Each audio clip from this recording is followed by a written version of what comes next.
Sherry, that's funny. If you're smarter than everyone in the room, you're in the wrong room.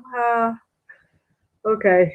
Um, you can see a little bit of a change behind me, but I've still got a lot going on. The stagers were here today moving stuff around, so at least I don't have a sofa tipped on end behind me. Um, I'm going to start. I'm waiting for Elly. I don't know where she is. I know she's busy moving her daughter and her daughter's family in with them.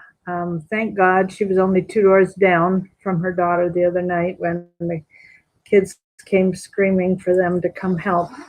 Um, I had a kind of a panicky meltdown for about 15, 20 minutes today. I don't know if it was all that's being done in my house as we stage it for putting it back on the market, or if it was something going on with Larry, or if it was something I was really worried about how Elly's doing. I do tend to get these premonition style warnings to pray for somebody at times. I met somebody in November that I had prayed for. Her name had come into my head, and I didn't even know who she was. And it was pray for Becky, and in her last name, and pray for Becky, pray for Becky. And I prayed. I finally found her on the internet and called and asked if she was okay. And I was told she was out jogging. As far as they knew, nothing was wrong. Um, so I don't know why this happens. I know every time I've had a car accident, I've had a premonition, and so I was being very, very, very cautious. So nobody ever got hurt. Little bit of damage to cars, but not much. And it just it's just one of those things that I don't understand. But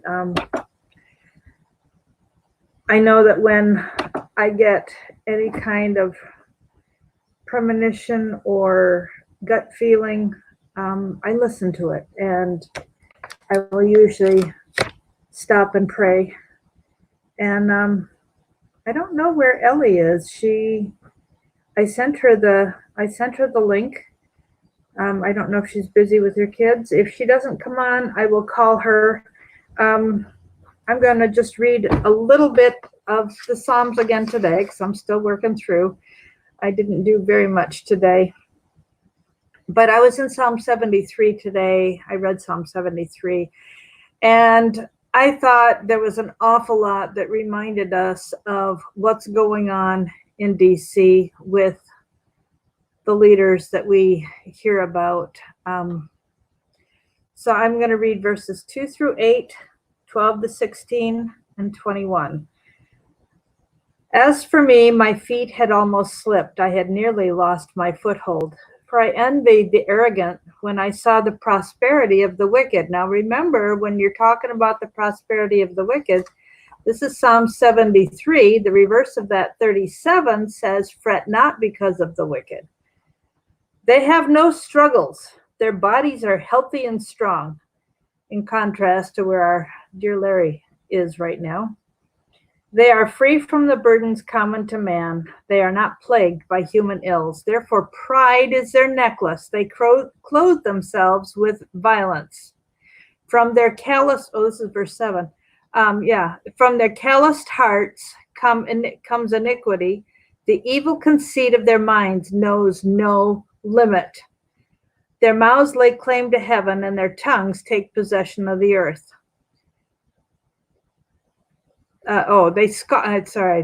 They scoff and speak with malice. In their arrogance, they threaten oppression. Then down to verse 12. This is what the wicked are like, always carefree. They increase in wealth. Surely in vain have I kept my heart pure. In vain have I washed my hands in innocence. That's the frustration we often feel when we're comparing ourselves to what the wicked get. All day long I've been plagued. I've been punished every morning. If I had said, I'll speak thus, I would have betrayed this generation of your children. And remember, Larry talks all the time about what he has done and what he is doing to save our children and grandchildren from the infringement of socialism.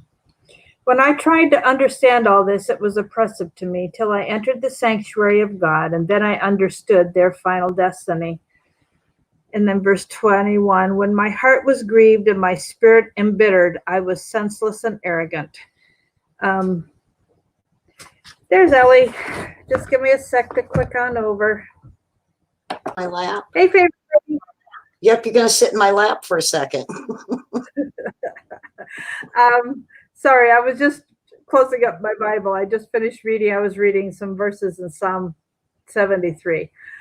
Just an update on Larry. I have no update on Larry. I haven't heard a word from him. And with all that's going on in my house to make all these changes so that I can sell my house, and who knows what's going to happen next. It's a little disturbing not to have heard a thing and know what's going on with him. There had been a house for sale on his street, and when I checked a couple nights ago, it was no longer on the market. I don't know if it sold or what. The last house that was next door to him had taken a long time to sell, and this one's only been there since January. So I don't know. Premonitions and how they work, I have no idea, Linda, but I know that when I have a sense of something, to me, it's a call to prayer for whatever reason. And so I stop and do say a prayer. So Sherry, thank you. Yes, I wake up frequently in the night. Now the last few days, I have not woken up. Sometimes it's hourly. I go right back to sleep, but I wake up, I pray, and devil doesn't like us praying in the middle of the night. So I find he makes sure I'm back to sleep pretty quickly. The coronavirus, I see Wall Street's dropping again pretty significantly today. It had gone up so dramatically. Chances are this is just a correction, but never, ever forget that the industrial buyers, or industrial is the wrong word, but the people who are there to prop up the market and so on, with the president and with the powers that be, the plan is that they will crash the market this year before the election, but the plan was to do it 6 weeks to 2 months ahead of November 3rd. So this is a little early for that. So I would expect this is just a price correction out of fear. Very often when there's a major sell-off, ordinary people are getting frightened, and they're worried about businesses not being able to, shipping being shut down, both from Japan and from China with what's going on. One of these days I'm going to get my glasses fixed. I sat on them last year, and I just haven't gone to get them corrected. Let's see, I've been busy today, so I haven't had the radio on. I haven't listened to anything today. I've just been working. So you can see behind me. I'm going to have to take this call and just tell her I'll call her back. Maria, I'm on my show. I will call you back as soon as I'm done. Give me an hour, okay? So sorry, that's my real estate agent. So Elly, take it away, because that's all I've got. Oh my goodness. I think they're trying to scrape up on free trade on the stock market, because I think they're trying to get as much money as they can before they know Trump gets in. I even heard Chris Matthews, I think on NBC, I think he's on, said that he thinks Trump's going to win all 49 states. Or 49. I'm not sure. I think it's Intercessors for America. Somebody who, anyhow, there's a Trump prayer team on Facebook who has posted this prayer. And there are 3 things they're asking us to pray about. And if you'll give me 1 sec, I will pull up my page, and yeah, pray for three things. One is to see 500 Republicans elected to the House of Representatives and the U.S. Senate. Now, the House of Representatives is what, 535? So, she's saying House and Senate. So there will be some, Democrats put in. We do want some because we don't want it to be a one-party system. That just gives them absolute power, and that's not healthy. And then 49 states. And then the other thing is 90 million. Pray that it's going to be a 90 million victory landslide like we've never seen before in history. She is saying every Republican, Independent, Libertarian, and Democrat will come together, be unified, and show up like a mighty storm and vote for President Trump. So those are the three things. Pray that 49 states, it'd be nice if all 50 would, but at least if, New York or California probably are going to fight it. And 500 Republicans and 90 million voters. The one thing that I think it was Lance Wallnau, and I think I mentioned this yesterday, Lance Wallnau, I think it was yesterday, was saying that, it's so important that Christians come out and vote because with the amount of election fraud and voter fraud that we still cannot stop, there are certain states that are really going to push for that. And how many are leaving California and moving to the Austin, Texas area to turn, the effort is to turn Texas blue. And, there's going to be a lot of fraud going on, even though Trump has a team that's supposed to be stopping it.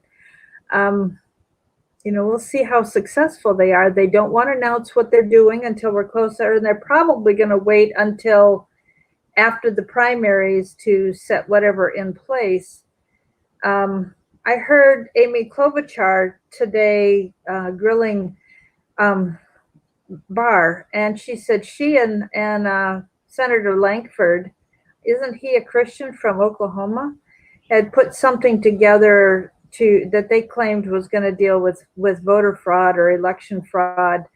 And the president had asked them to shut that down. My opinion, my guess, I have no reason to think what I think, other than I know he's got this committee that's been looking at fraud. They didn't do anything for the 2018 election. I think my guess is that Trump has given them more rope to hang themselves. And because he's got something in the works, he doesn't want the Senate, coming up with a system that would interfere with what he has secretly coming. So that's my opinion only. It's a slightly educated guess. It's mostly a guess, but I would say it's, based on what Larry has told us about what the president is doing. And I'm just not basing it on, he hasn't told, I can't figure out which way, this is backwards. So which way do I go to? You're on my lap. I'm going to come see in. that? You see that, you guys? She was trying to sit on my lap again. Yeah. He wants in my lap. Stick my head in your lap. My chair might be big enough. I can scoot over. Whoop, I got to scoot the other way. There you go. I might scoot over a little bit to where you can squish in over here. I'm all rearranged here, so I've got a different table, a different setup. I do have a lamp, so good grief. Anyway, what I was saying was they did this during AIDS. Well, not AIDS, Ebola. When Ebola came out, it hit Africa really hard. They needed the vaccine. Well, once they started getting close to the vaccine and they started listing, they had certain ingredients they were interested in. Well, then it seemed like the stock market dropped really super far, and those ingredients were super, super cheap. So they sell out of one, they buy that really super cheap, then it goes through the roof again, and those prices go up. It's insider trading. And they did it with the Ebola drug. And, you know, when you check out some of the ingredients they need, it's like a Z name. And it's the cost of it's really low right now. And so I'm keeping an eye out to see if they do that, because they could get really rich before the election. So if they get voted out, you know, they made lots of money on You know, this. President Trump was complaining this morning about Pam has made a comment about Schumer being upset with Trump not doing enough, and now upset that he's appropriated money, saying it's not enough money, it's too much money. You know, he's saying it's not enough. And President Trump, before he left India, he said, you know, if I had appropriated more, he would have said it was too much. So he said, what does he call him? Crying Schumer, crying Chucky. He Yeah. said, crying Chucky's going to be upset with me, whatever I do. So, you know, it's just the way it is. Well, you know, he wants them to vote on spending for it. And, you know, let's wait and see what they do with it. I think he did that just to put, like you said, give them some rope and watch them hang themselves, because they're either going to say no because Trump, they're not going to do it because it was Trump's idea, or they're going to come up with some ungodly amount to spend on it, and it won't pass, and then they'll blame it on Trump. I did listen to the news an hour ago, and for a few minutes, about 5 minutes, and one of the top stories, of course, was what's happening in Wall Street. But then the other story, they said there have been no new cases, supposedly, since the 14 Americans were brought back who had been on that ship. Mm-hmm. So, yeah, and there's been no deaths in the United States from it either, which means that people are listening. You know, that's what I like. And plus, I think I mean, not to put the Asians down, but I tend to think we're a little cleaner than them. You know, and these countries it's gone into, Iran and I don't know about South Korea, but I just tend to think we're a little cleaner, and we don't eat the things they eat. And, you know, maybe I don't know how their hand washing, you know, is, but it just seems to be spreading like crazy over there. But there is a lot of people, and they probably touch each other.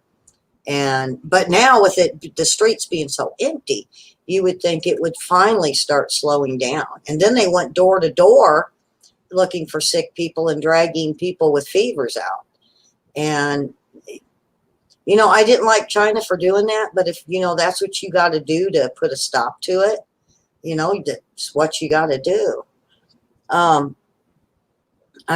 You know, Schumer and Schiff and all of them, it just, if they can't come up with something and dig up something, they just make it up. And they did it again with the Russian hoax, because Hogan Gidley came out. He's a White House staffer, I believe. And he said that Adam Schiff made up the Russian hoax again for this to, you know, with Bernie Sanders and all this again. And then, of course, with, they said he's the leaker, too, to this story. And, you know, I don't know if I told you guys yesterday that it was, you know, the NSI and the State Department went over and told them that there was nothing to it, and that they did look in and there was just trolls. And I think that's where Adam Schiff got it, and I think he leaked it. I think he's the leaker at this point.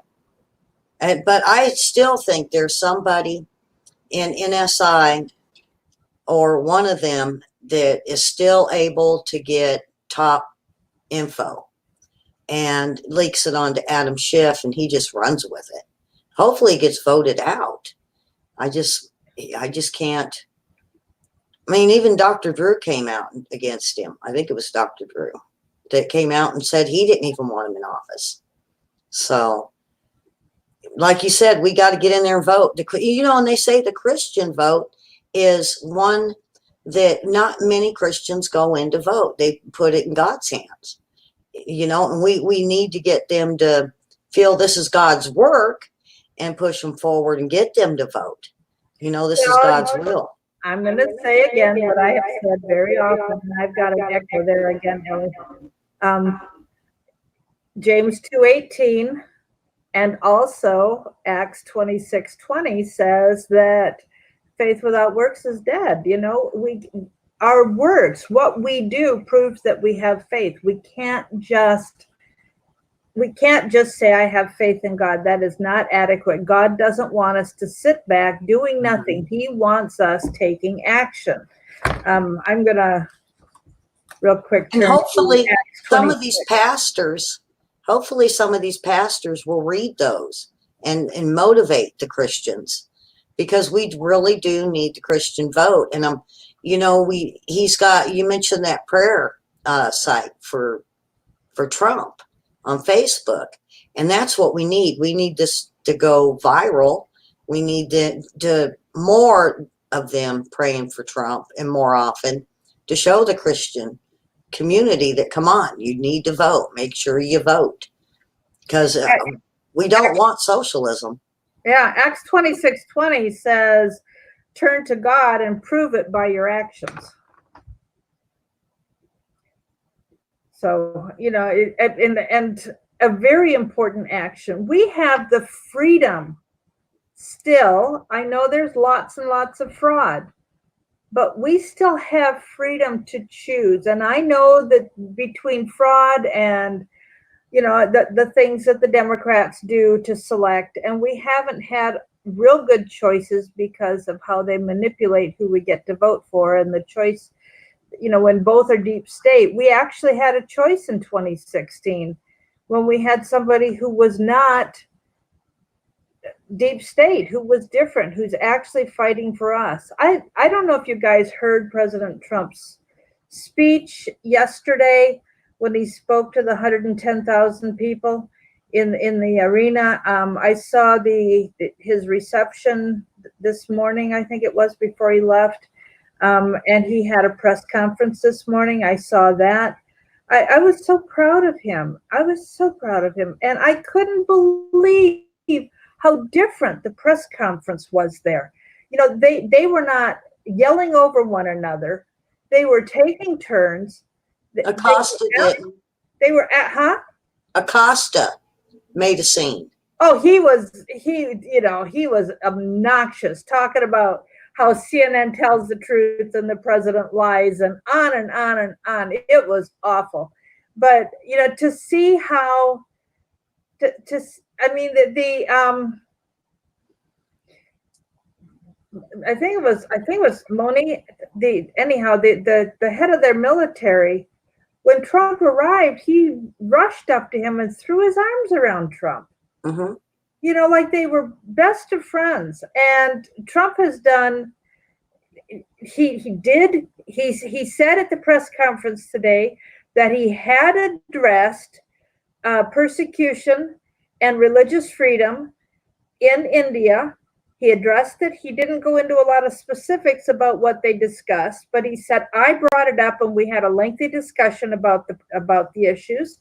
And he said that the tariffs that India charges on every country for everything they import is so high. He said that has to stop. He said, when you send your goods to America, we don't do that to you. You've got to make this more fair. And, you know, what he accomplished, I think, is impressive. And I was just very proud to be able to, I didn't say it to anybody, so I'll just say, that's my president. I was proud of him. I think he had even though he was there for 2 days, it's a 19-hour trip back, so he's on his way home. I pray for him to have a safe trip. But he accomplished amazing things in 2 days of talks. It was fabulous. And to see the British influence with the pomp and circumstance, the decorum was so, I really appreciated their respect for authority. I grew up when an adult walked into my classroom, everybody in the class stood to honor the adult. We were children, even when we were 17 and 18 years old. If an adult entered the room, we stood. We never called a single adult by their first name. It was Mr., Mrs., or Miss, or and everybody went by a title if they were an adult, even if the title was only Mr. and Mrs., you know. They do that here, Mary Ellen. Huh? They do that here, even the kids. Still? They're taught in school. Now? Yes. Like my kids would call you Miss Mary Ellen. And I do it a lot. Like, you know, a few of my friends, I have a friend named Cheryl. It's Miss Cheryl. Or, you know, they'll call me by Miss Elly. Or Mr. or Sir. It's still that way here. And I love it. That's one of the things I loved about Arkansas. And it took me a while to get used to it because I say, oh, I don't have to say that. And their parents would be, yeah, they do. Yes, they do. And now, I'm so used to it that when you don't, you're like, well, wait a minute, you're supposed to say Miss, and it's sweet. It's really sweet that they still do that here and still address an adult as, formally. So, that's great. And I think it needs to go rural. I think it needs to go statewide. I think all the states should go back to it, maybe go back in time a little bit and get a lot more respect in our kids. Well, the lack of respect for the elderly, who have a lifetime of experience. And I know times are changing, and I know technology has made some dramatic differences in how people live their lives. And yes, the young people have caught on to technology way faster than the elderly have because it's just so different. But the lack of respect around here is just, in any of the liberal states, the lack of respect is just horrifying to me. Because I grew up under the British system. So, decorum and respect was just huge. And it was never Miss Mary Ellen, it was Mrs. York. Or it was, it was always using the last name, never just first name. But times change, and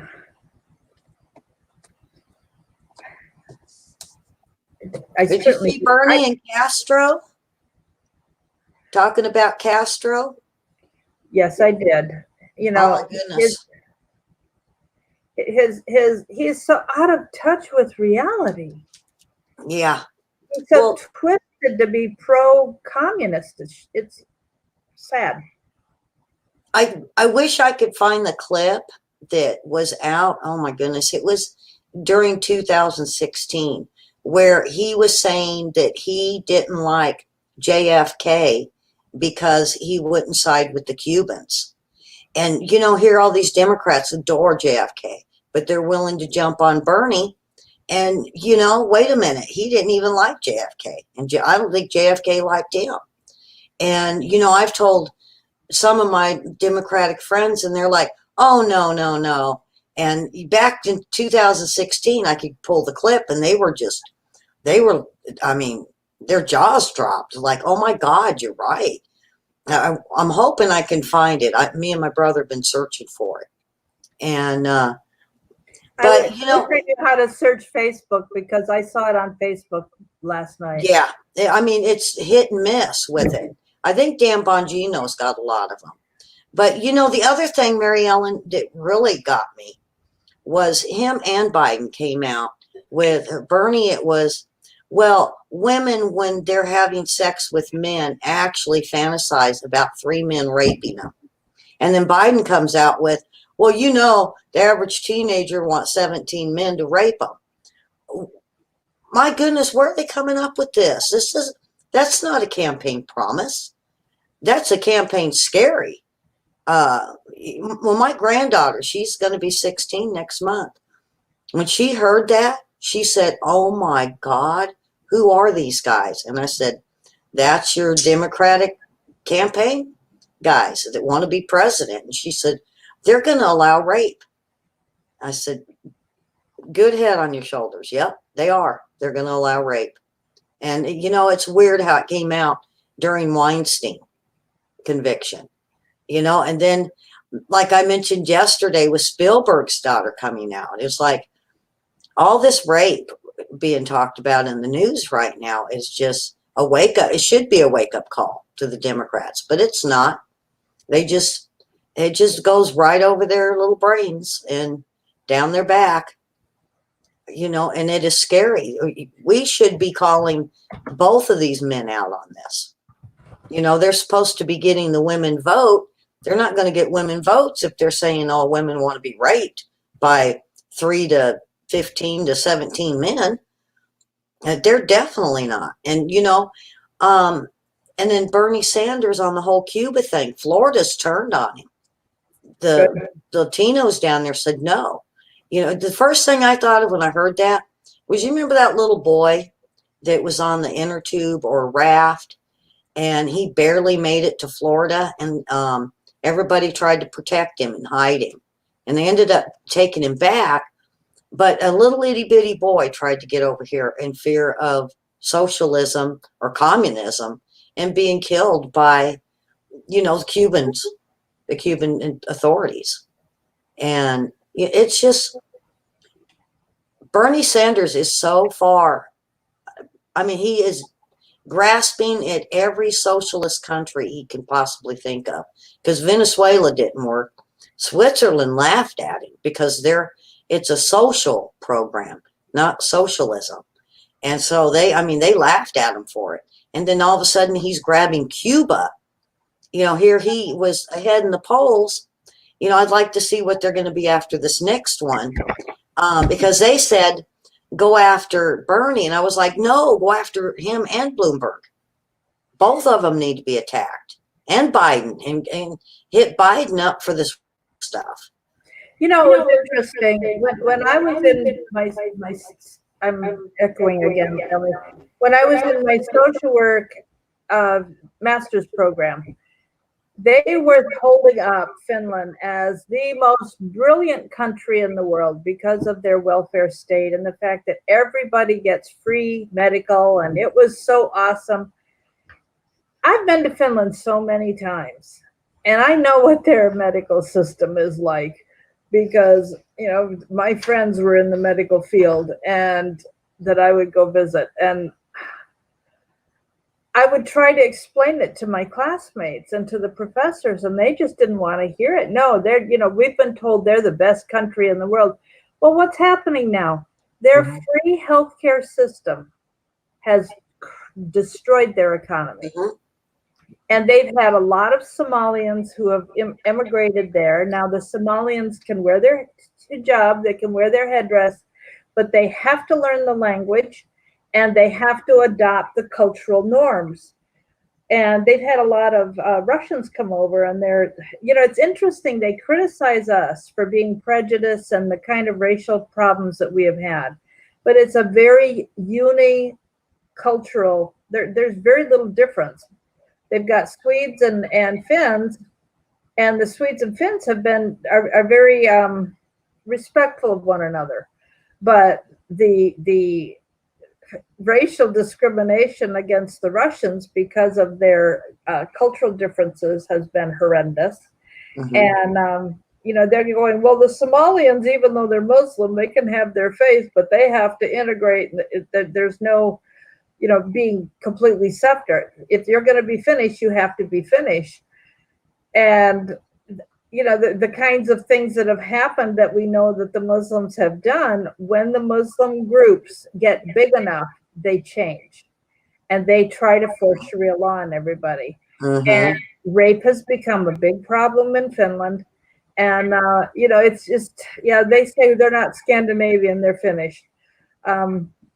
But it's been interesting after all that I went through in discussions and the negativity about how proud they were of their country and how great it was, and that we don't know how to do things right. It's a country of 5 million people total.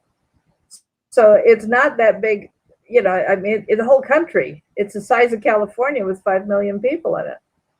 And most of those people live on the South Shore. And, I just, you know, I let them say their piece. I knew better. And, you know, here we are, you know, maybe 5 years since our last discussion about this. I haven't been there in a while. And I'm shaking my head going, see, I knew it. But, you know, even my classmates, you know, they bought the line, hook, line, and sinker. You know, they were going to just buy what the teacher told them. And I was constantly raising my hand saying, and I was told, you know, to keep my mouth shut, and by family members, and that I'd get kicked out of the program. And I nearly did. But it's like, nope, I have a right to my opinion, and I know I'm right. And so I'm going to at least present truth to my classmates, so that even if they reject what I'm saying, they at least have the chance to have been exposed to truth. So, yeah. You know, Mary Ellen, you mentioned the Scandinavians all live on the south side of the island, right? And you know what that reminds me? It's not an island, but. Okay, well, the country. Well, it reminds me of Senator Johnson or Congressman Johnson with the New Guinea island flipper. Man, I still laugh every time I think about him. Did you remember that? He said it was for New Guinea. And they said, well, we're going to move everybody to one side of the island. And he says, you can't do that because the island will flip over. Oh, they were talking about Guantanamo. Was it Guantanamo? It was Guantanamo. I thought it was somewhere over in New Guinea. The Democrat was talking about that. Yeah. And it was like, man, I laughed till I cried. I was like, where does he get that islands will flip over? I mean, he must watch cartoons or something for news, you know, because I could see it happening on the cartoons. But for an island, oh, yeah, if we move them all to one side of the island, it's going to flip over. Yeah. Oh, my goodness. Yeah. Oh, I said Guantanamo. No, that's in Cuba. Sorry, Pam. Thank you. Yes, it was Guam. Was it Guam? It was Guam. Yeah, it was in the Pacific, and I used the wrong. Oh, my goodness. But, you know, you know, sometimes you listen to them asking questions at these hearings. And you go, how much school did they get? I mean, it's like, did you not just hear that last congressman ask the same question you just asked? You know? And then the one after him will ask the same thing. And it's like, where did they go? Did either they're deaf or they got earplugs in, or they just, you know, and some of the questions they ask are really stupid.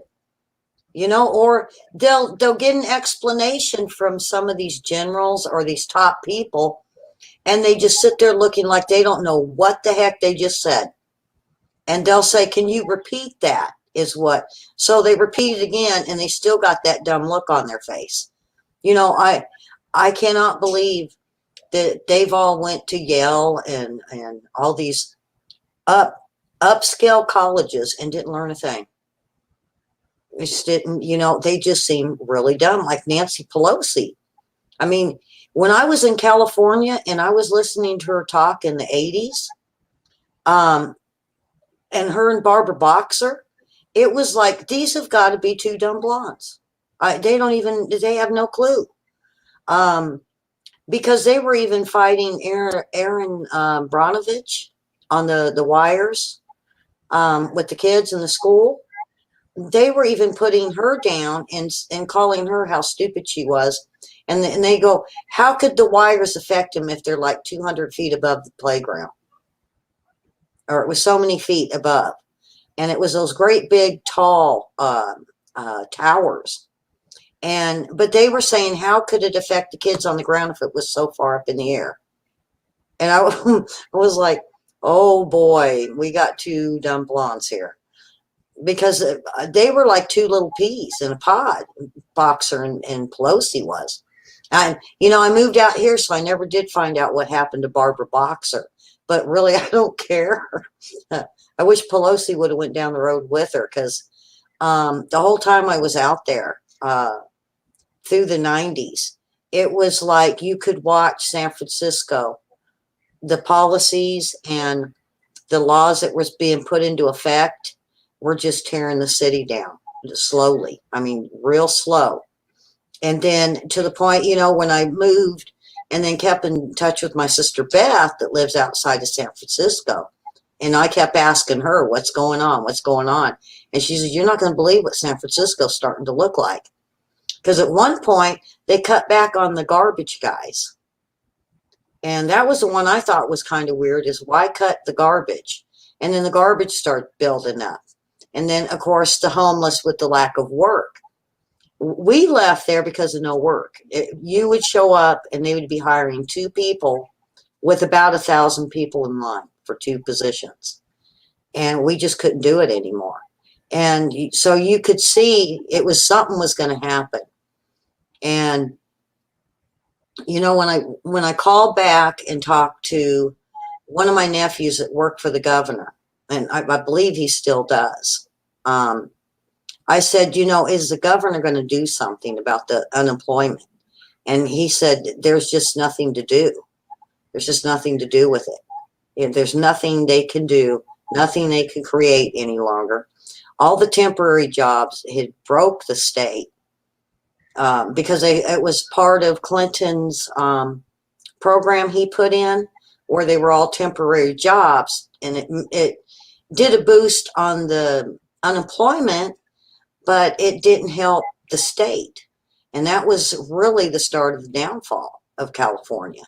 And now you could see the same thing happening like in Chicago, because the same, you know, there's no work. And of course, they're trying to put in temporary jobs.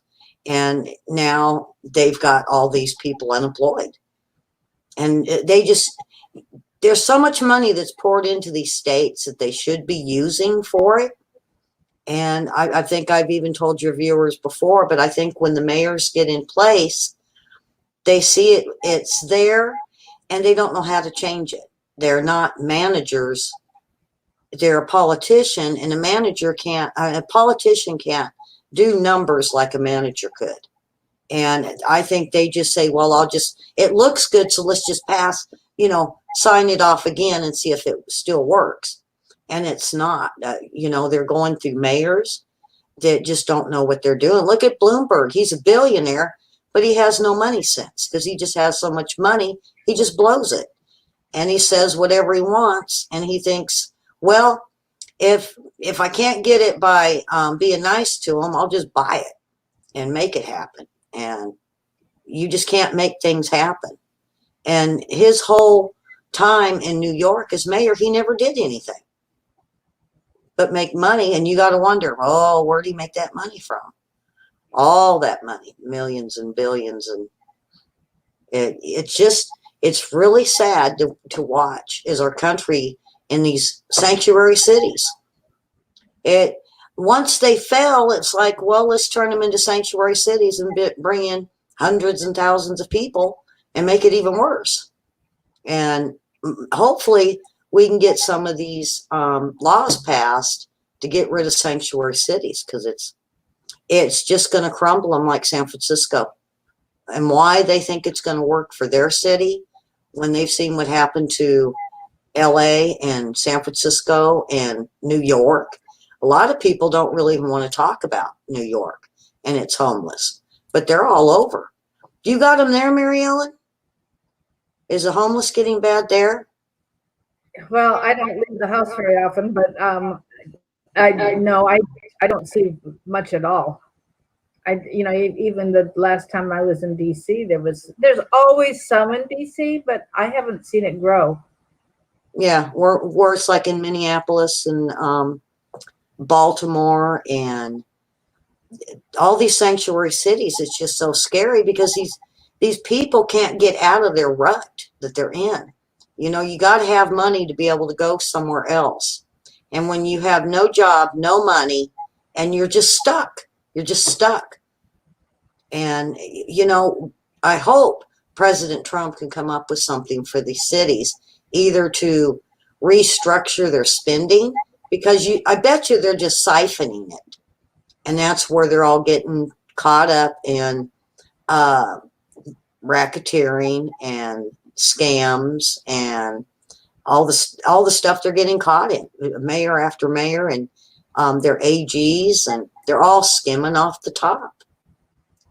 You know, I think they see all that money coming in and they spend very little, and it's like, oh, well, I'll just put this in my pocket because it's extra, you know. And it is sad that they would think that way. And we really need money managers in these positions. But how do you tell a politician they need to be a money manager? You know, it's so sad. And it's so sad for the kids to be like in Chicago, where kids are even being shot. And they're just not helping the mayor, the governor, the AG, all of them. Nobody is coming forward to help these people. They keep writing the new bills that they think is going to help and using the old ones that hasn't helped. And they just keep regurgitating all these policies and to their states and their cities that are falling. And, you know, I guess we need new blood in these states that are doing this and the cities. Something needs to give. You know, it's, you know, that what really boggles my mind more than anything is why, after all the money they're getting for the homeless, why they haven't put up either tent cities that could work or use major old businesses like they did with the Walmart and turned them into shelters. There is so many empty buildings and warehouses all over this country that they could remodel and make into shelters, homeless shelters for these people. And I'm sure a lot of them would fill it up because they don't want to sleep out in the cold and they don't want to be in the heat. And, you know, it's just so sad. Here they live, the ones that are here, and it's so disappointing and disheartening because it's just kids that are from like 25 to about 35 that don't want to work. So they found a place in a homeless camp that's close to the freeway that they're all making money because they'll all make $100 a day. They'll go out, they'll get their $100 to go back to camp, and they put the next person out there. And of course, everybody feels sorry for them. And if you take kids, it's even better. And I stopped giving to them here, you know, because they're just living, they just won't work. And there's plenty of work here, and they just won't work. And I've even had friends that their own kids don't work. You know, it's like, I don't want to walk that far, you know, oh, but they're willing to walk, you know, 2 or 3 miles to go get themselves something to eat or a candy bar or a big soda, you know, but you want them to walk that many blocks to go work. It's, you know, oh no, I can't do that. You know, and I've even heard of one that someone was going to give them a ride, but they didn't want to have to turn off the highway. So, you know, walk up 2-3 blocks and wait for me on the side of the highway. Oh no, that's too far.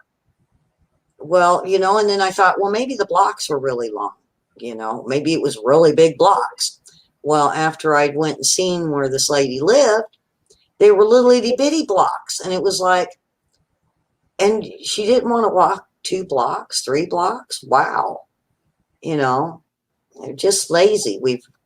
There's a lazy generation out here, 19 to about 29-year-olds, or even some of them are even into their 30s now.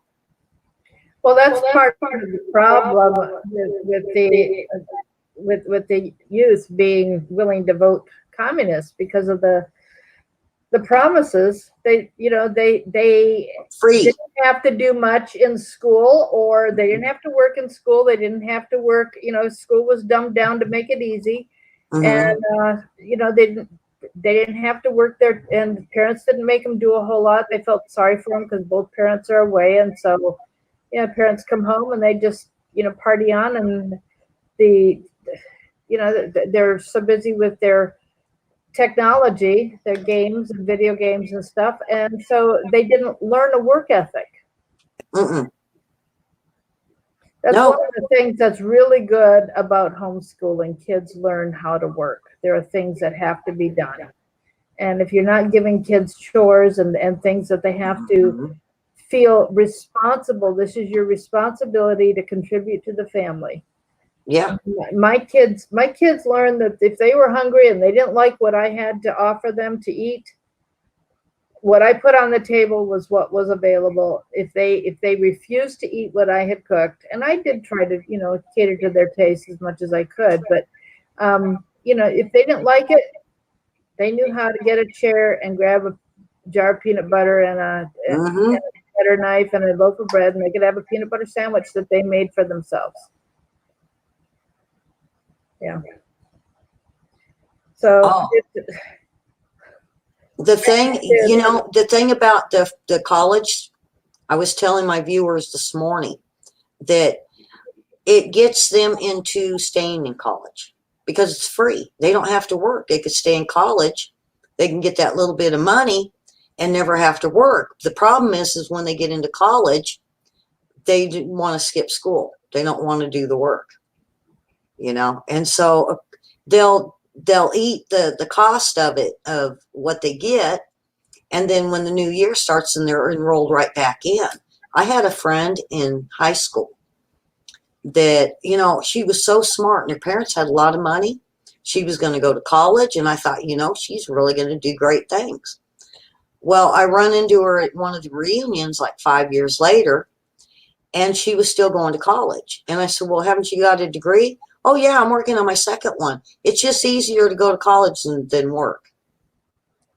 And I was like, well, how do you live? Well, her parents had enough money to pay for her own little apartment. So here she had her apartment paid for, and they bought her car, and they were sending her through college. And then I came out here, and then I went back and had run into her again. And I said, so how's everything going? She goes, oh, great, great. How are your parents? Oh, great. And I said, and did you finally get through college? Well, yeah, I'm still going to college. And I'm thinking, okay, I'm almost 30 years old and she's still in college. I said, why are you still in college? She goes, it's just easier for me just to go to college than work because she says, I really don't get along with the public. So I better just stay in college. I was like, wait a minute, you got 30 people in a classroom. You don't get along with people. How do you get along with everybody in your class? She goes, well, when they upset me, I just leave and go home. I was like, oh boy, I never thought this one of her.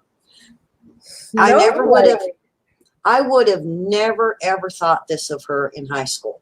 I thought great things. Her sister was a doctor. I believe her brother was a dentist. I believe she had a younger brother, and he was, I think, a builder or architect or something that was making really good money. So they all went to college. They all did well.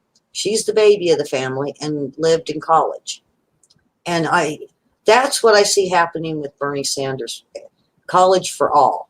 Is they're all just going to stay in college? Why work when they can just go to college forever and live with their folks? The only thing is, if there's even Social Security left when they're that old, they won't have no retirement. They won't have no Social Security, nothing to fall back on.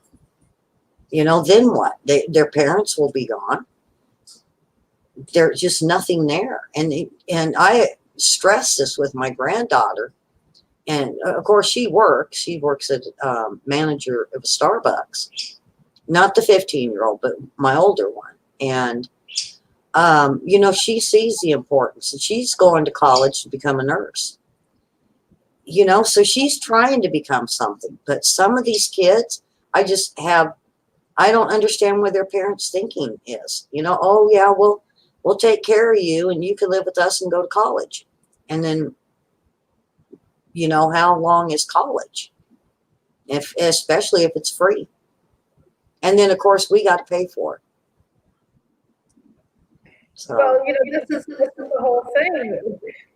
They when you've got just a few people paying for everything, and and the money you have is taken away to support somebody who won't work. I mean, I was furious when I was in college. That was a long time ago, and we had to do a group project, and everybody was willing to have a C.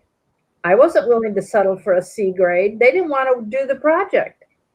So most of my classmates knew, as long as you're with one of the bright students, They'll do all the work and they get the free ride. Well, I wasn't willing to drop my work. And so for me, I wanted the A. So I gave them an A, but I thought it was completely unjust. Yeah. And it was. And I when they tried to do group projects with my in my master's program, fortunately, I was able with some projects to get with other people who really worked hard. But I had one professor who gave us a group grade, which was a small portion, but he did individually. We did a whole project together, but he graded each person's piece separately. So I got my own grade. And, then the percentage that was, whether we had worked together or not, that was the part that was a group grade. And, we just said, yes, we had talked to one another and we had worked together and we'd met with one another. And so we got the full credit for cooperating. But, I appreciated that professor graded us individually, even though it was a group project. We just had different pieces. So, it was very obvious who had really put a lot of time into their piece of the work. Yeah. Mary Ellen, I think the difference between us and the generations that skipped was our parents went through the Depression and they had to work hard for what they had. And they taught us that you have to work hard to get things in life and to get somewhere. And, I tried to pass that on to my kids, but, I don't think our generation all of them did that. Because, was your parents, were they military? No, my folks were missionaries. So I grew up in a very poor, and we worked with but you probably had to work hard. And I think a lot of people in this room they had to work very hard for what they got. And we tried to teach that to our kids. But there is that one, and I want to say it's Democrats, but I could be wrong. I think a lot of them just got lazy and wanted everything for nothing. And when the welfare program came in, they found out, well, you know what? We don't really have to work. We can live on welfare. I seen it, growing up with some of, you would go to, kids' house and you would see and you go, why are they on welfare and the parents not working, that my dad was disabled from emphysema, but and he golfed, but never once I ever remember us getting welfare or food stamps. My mom worked hard and he did what he could to get food to the house. And if it was gardening or even fixing, he was a good mechanic and he would fix someone's car for money. We worked hard. And I just think those same values now, today, going to the next generation, there's just no value system. And Josephine mentioned it's part of the plan, and she's right. The Democrat, this is their plan to be able to take us for what we got. That's part of socialism, communism, is, you're not going to work. We take what you got and you will work. They don't care. They'll put you, anybody can plant a seed. Isn't that what Bloomberg said? Anybody can be a farmer, plant a seed, and it'll grow rows of corn. Yeah. And I think that's where they want us to think, so that, no matter how stupid you are, you can still plant a seed. And if you're not going to work and you're going to be a dumb kid, they're going to put you out in the field planting seeds. And it'll be for maybe a box of food, if that. They're going to be very shocked if our country goes socialism, because it's not going to be a social thing. It's going to be socialism, communism. So, it's time that that's goodness. I've got such allergies today. That's why, Mary Ellen, I said, I want to go out to these colleges. We've got to shake these kids up. I may be have my stuff thrown and maybe spit on and stuff, but if it's going to take some shaking, I'm going to quake them. Because we got to shake these kids up. We can't let them take the world down on their laziness. And the colleges is where they're all at. So I'm like waiting. I keep saying, "Come on, spring, hurry up," so I can get out there. Because I've went around the colleges and looked, and they are not moving around outside like they do in the spring and summer. You'll see them all sitting out on the benches, and come springtime, and that's what I want. So, and hopefully I don't get kicked off the colleges, beat up, or get runned over. So I want to get into some of the classrooms for the high school. So I really do, because we got to get them from high school age on through the college, because there's got to be something we can do to show the 19 to 29-year-olds that they can't be like this. They don't want socialism, because once it goes there, it's going to be hard to turn back, unless we can find someone like Trump to come back in and refix everything. But they had us so close to socialism with Hillary that it was just her going in office and the country would have fell under socialism, communism, I think. Because I bet Larry's even said a million times how much she was all into chaos and control. Chaos and control. So,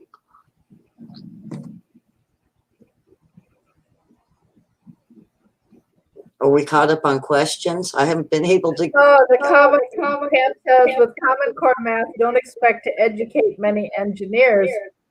But I got a bunch to say about engineers, because first of all, so many of the engineering schools are giving students are coming over on the H-1 visa, and then because they are willing to work for less money, the American kids who graduate, the American engineers can't get jobs because the foreign students are willing to work for less.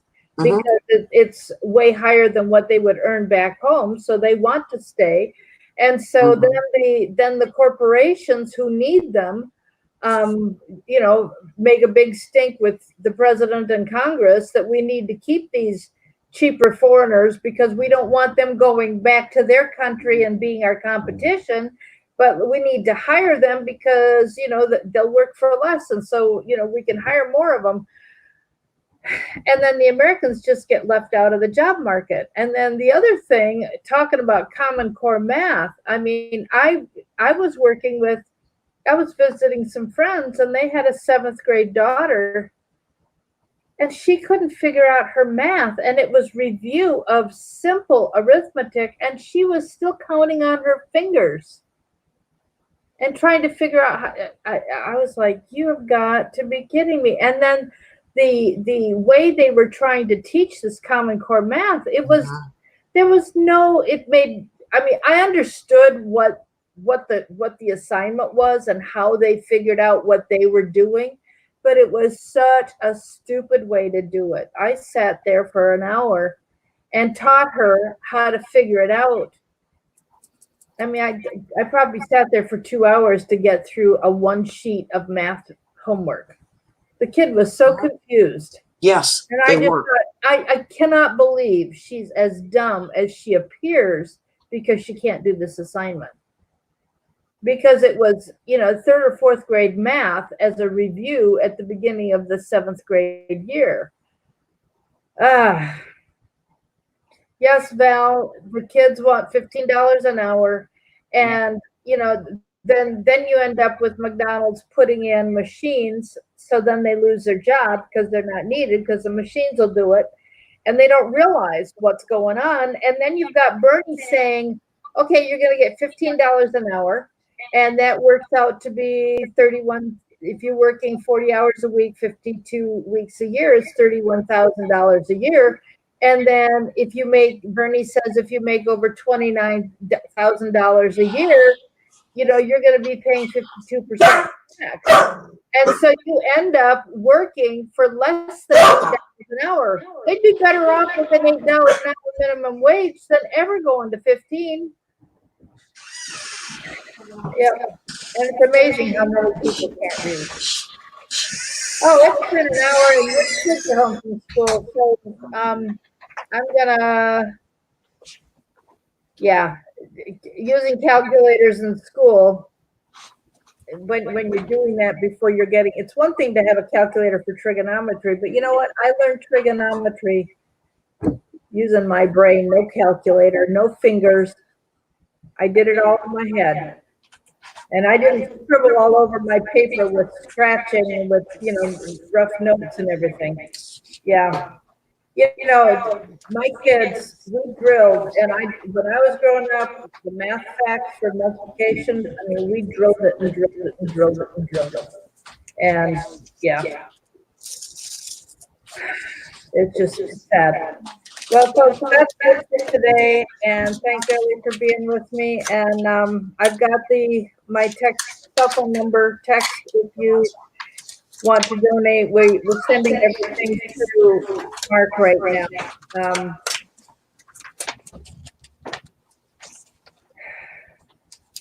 Teachers don't tell them how we're going to do math. Yeah, they want to keep the kids dumb because if you're dumb, you're more easily controlled, and that's the whole point. And saying that memorization is stupid because you're supposed to learn how to do things. Look, if you don't memorize certain basic facts, you're just at a loss. And there is a verse, I can't remember which verse it is, but it's in Psalm 119. It talks about, because you meditate on scripture, and meditation on scripture means you memorize the verse and you think about it and you turn it over and over again and let God put his word in your heart. Thy word have I hid in my heart that I might not sin against thee. Well, there's a verse in the hundreds, somewhere around the hundreds. It says, I am smarter than all my teachers because I meditate on your word. And so memory work is important. So what word has 185 letters, James? I can't imagine she can spell something with 185 letters long. What word has 185 letters? That doesn't make sense to me, but I'm glad she's a genius. That's awesome.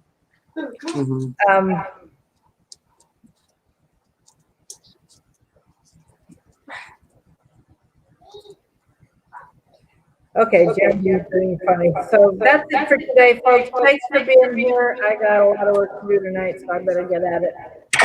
Keep Larry in prayer, and we'll be back tomorrow, same time. God bless you all. Bye.